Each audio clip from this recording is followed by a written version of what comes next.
Everyone, welcome back to our channel. সবাই কেমন আছো? আশা করি সবাই খুব ভালো আছো। আমার চ্যানেলে সবাইকে স্বাগত। তো দেখো, আজকে আমি একটা কুকিং ভিডিও আবার তোমাদের সাথে শেয়ার করছি। তো আজকে রান্না করব ডিমের ঝোল। আমাদের বাড়িতে ঠিক যেইভাবে হয় সেইভাবেই তোমাদের সাথে সেই রেসিপিটা শেয়ার করবো, আর আমি যেভাবে করি। তো দেখতেই পাচ্ছ আমি বটিতে আলুগুলো করে কেটে নিচ্ছি, কারণ আমি ছুরিতে কাটতে পারি ঠিকই, বাট এই বাড়িতে ছুরিটা নেই। তো তাই জন্য আমি বটিতে কেটে ভিডিও করছি। আর বললাম না, সেইভাবে তোমাদের সব কিছু দেখাতে পারি না। অ্যাকচুয়ালি আমি স্ট্যান্ড এখনও অর্ডার দিয়েছি, বাট আসেনি বলে তোমাদের সাথে সেভাবে ভিডিওটা শেয়ার করতে পারছি না। তো এইভাবে কষ্ট করে দেখো প্লিজ, কেউ আমার ভিডিওটা অ্যাভয়েড করো না বা সোয়াইপ করে চলে যেও না। আশা করি আমার ভিডিওগুলো তোমাদের ভালো লাগবে। তো এখানে দেখতে পাচ্ছ আমি কড়াইতে একটু জল দিয়ে দিচ্ছি, আর জল দিয়ে চলে এসেছি। জলটা একটু গরম হোক, আর ততক্ষণে আমি পেঁয়াজ রসুনগুলো কেটে ফেলবো। এই দেখো আমার ইউনিক স্টাইলের ভিডিও। তো ওই দেখতে পাচ্ছ জল একটু গরম হয়ে গেছে, আমি কড়াইতে দিয়ে দিচ্ছি ডিমগুলো, কারণ ডিম আর আলুটা আমি একসাথে সিদ্ধ করে নেব, যাতে কষানোর সময় বেশি অসুবিধা না হয়, কারণ এখনকার যা আলু সিদ্ধই হতে চায় না।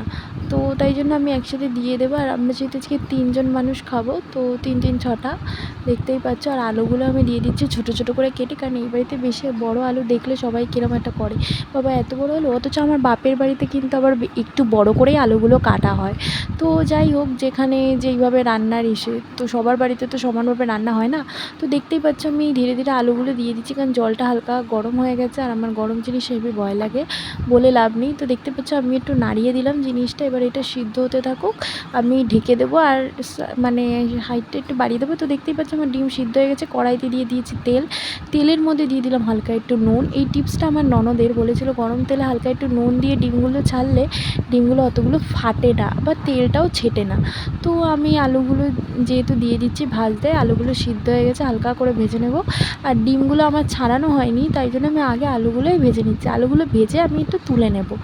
তো দেখতেই পাচ্ছ গরম একেবারে তেলটা হয়ে গেছে। তো সেইভাবে আমি ভিডিওটা করতে পারছি না, এক হাতে ফোন ধরে এক হাতে ওই আলুগুলো দিয়ে।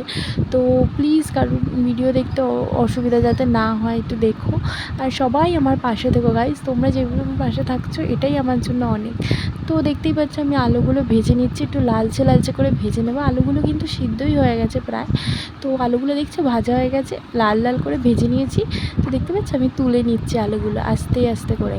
বললাম না গরম জিনিস হেবি ভয় লাগে। আর পাশে আরেকটা কড়াই দেখতে পাচ্ছ, ওতেও আমি রান্না করছিলাম, তো ওতে শাক করছি, সেটা তোমাদের সামনে তুলে ধরলাম না।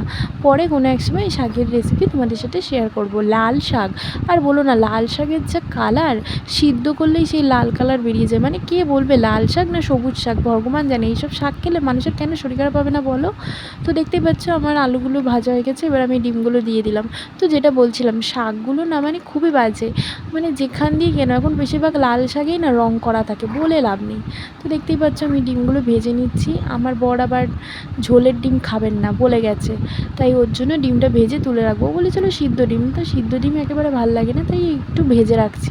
তো দেখতেই পাচ্ছ ভাজার পর বললাম না সেভাবে ভিডিও করতে পারছি না। দেখছো আমি আলু দিয়ে মশলাগুলো পুরো কষিয়ে নিয়েছি, হালকা করে একটু জল দিয়ে কষিয়ে নিয়েছি। কালারটা দেখছো, ও সেই হয়েছে, নিজের দেখে নিজের খাওয়ারই পছন্দ হয়ে যায়। তো এই দেখো আমি জল দিয়ে দিচ্ছি, এবার ঢেকে দেবো ঢাকনা দিয়ে। তারপরে এটা আস্তে আস্তে ফুটে উঠুক, তারপরে এর মধ্যে ডিম দিয়ে দেবো। তো দেখতেই পাচ্ছ আমার রান্না প্রায় কমপ্লিট। এবার আমি শাহি গরম মশলা দিয়ে দেবো। দেখতেই পাচ্ছি তো 2টো ডিম, বললাম না আমি আর আমার মা খাবো, আর আমার বর তো মানে ভাজা খাবে।